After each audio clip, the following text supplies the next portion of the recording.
It was just past midnight when Jonah finally clocked out from a grueling hospital shift. The rain was relentless, hammering the windshield like 1,000 fingers tapping in warning. His eyes burned from exhaustion, but something kept him alert as he navigated the slick, winding roads. Near the edge of town, by a crumbling overpass no one used anymore, his headlights flashed over something strange on the roadside. At first, it looked like a bundle of forgotten rags, soggy and lifeless. But then it moved. Instinctively, Jonah slowed. What lay there wasn't debris. It was a dog, a medium-sized golden retriever, soaked to the bone and shaking violently. Her fur clung to her frame, exposing jutting ribs and mud-cake legs. But what struck Jonah most wasn't her condition. It was her stillness. She didn't bark or flinch as he approached. She just lay there, curled tightly around something beneath her, something hidden beneath a soaked, tattered blanket, and she wasn't guarding out of fear, but love.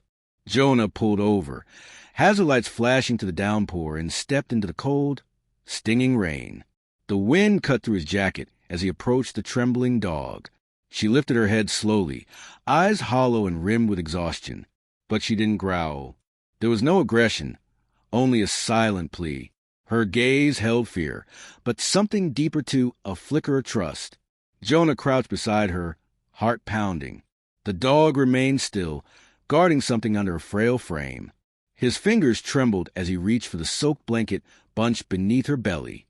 She whimpered softly, but made no move to stop him. Gently, almost afraid of what he'd find, Jonah peeled back the corner of the blanket and stopped breathing. There, curled into the curve of her body, were 2 tiny puppies, soaked, shivering, unmoving. Their fur was knotted, their ribs sharp beneath thin skin. He thought they were gone, but then one gave the faintest squeak. A heartbeat of life, barely, but there. Panic surged through Jonah's chest like a wave crashing against rock.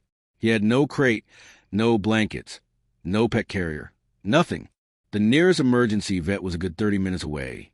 And worse, his apartment complex strictly forbade pets. But none of that mattered now. Rules felt meaningless when lives were slipping through the cracks. He glanced down at the soaked mother dog and her barely breathing pups. There was no time to hesitate. Carefully, he lifted all 3 into his arms, their combined weight alarmingly light. He hurried to his car, opened the back door, and laid his own coat out across the seat, using it as a makeshift bed. The mother instinctively curled her body protectively around the puppies, her eyes never leaving Jonah's face. Her trust hit him like a punch to the chest. He slammed the door shut, jumped into the driver's seat, cranked the heat to max, and sped off into the rain, no longer just a man driving home, but a lifeline racing against time. Jonah's apartment transformed into a makeshift animal hospital within minutes. He turned up the heat, laid out clean towels, and gently wrapped the trembling puppies in warmth. He searched frantically on his phone how to save newborn puppies, how to raise body temperature, signs of fading puppy syndrome. He found an old heating pad in his closet, wrapping in a towel and placing the puppies close. Carefully, he spooned bits of wet food into a dish and offered the mother water. She licked at it slowly, her tail giving the faintest wag. When Jonah reached toward the pups, she didn't flinch, just watched him with tired, trusting eyes. At 4 a.m., when the puppy stopped moving, Jonah's breath caught. He scooped it up, placed 2 fingers on its tiny chest, and gently rubbed in small circles. Seconds felt like hours. Then a gasp, a twitch. It lived. Tears welled in Jonah's eyes. "You're a miracle," he whispered to the mother. Mira. By sunrise, they were still alive. Mira had never looked away. Later that morning, Jonah gently loaded Mira and her pups into the car and took them to the nearest veterinary clinic. The staff moved quickly, impressed by how calm Mira remained through it all. A scan revealed she had no microchip. Blood tests and a physical exam confirmed what Jonah feared. She was severely malnourished, dehydrated, and suffering from exhaustion. Her paw pads were torn and raw, likely from walking long distances in search of food or shelter.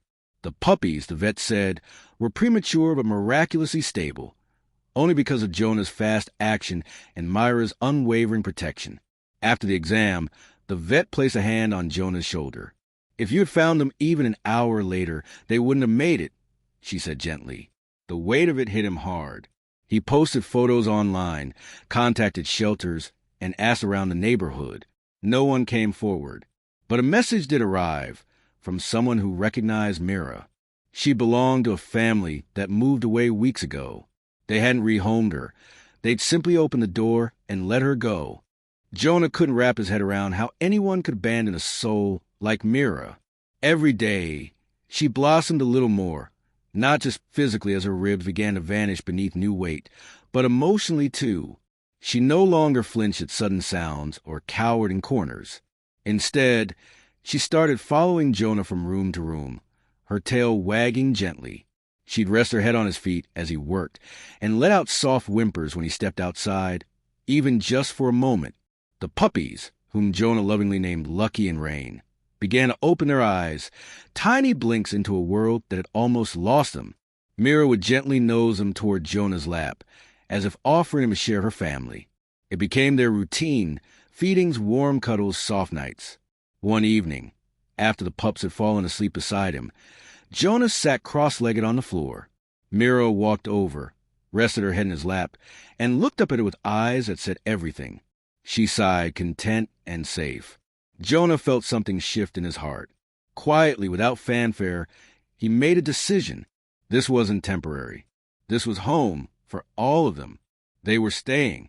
Weeks passed, and Mira began to glow with health. Her fur regained its sheen, and the pups, Lucky and Rain, grew stronger every day. Jonah scheduled a full checkup to ensure they were truly on the road to recovery. During the visit, the vet took an x-ray of Mira's hind leg, which still caused her a slight limp. What they found stopped them cold. Embedded near the bone was a small, healed bullet fragment. Mira had once been shot. Someone had deliberately tried to end her life. The vet explained that the injury was old, but likely occurred during pregnancy. Mira had not only survived being abandoned, starved, and left to fend for herself, she had done so with a bullet wound and unborn pups in her belly. The image burned into Jonah's mind. Mira, wounded and bleeding, still walking miles for safety, still protecting the lives inside her. And when she had nothing left, she didn't bark, didn't beg. She simply curled herself around her babies in the cold and waited for hope, for rescue, for someone kind enough to stop. A year later, Jonah's once quiet apartment is now filled with laughter, chew toys, and the constant patter of paws. Mira, though she still walks with slight limp, has transformed into a radiant, joyful companion. Her eyes no longer carry fear, only warmth and wisdom. Lucky and Rain, once fragile little beings, are now bundles of energy, chasing each other down the hallway and into Jonah's arms. They've grown into healthy, mischievous pups who fill the space with life. Jonah adjusted his world to revolve around them. He picked up part-time shifts, rearranged furniture, and found joy in a simpler, slower pace, one that let him be present for every new bark, every tail wag, every cuddle. The rain no longer brings only cold memories. Sometimes, when the skies open up, Jonah finds Mira sitting by the window, silently watching. He kneels beside her, his hand gently resting on her back. Because that night on the roadside, he didn't just find puppies.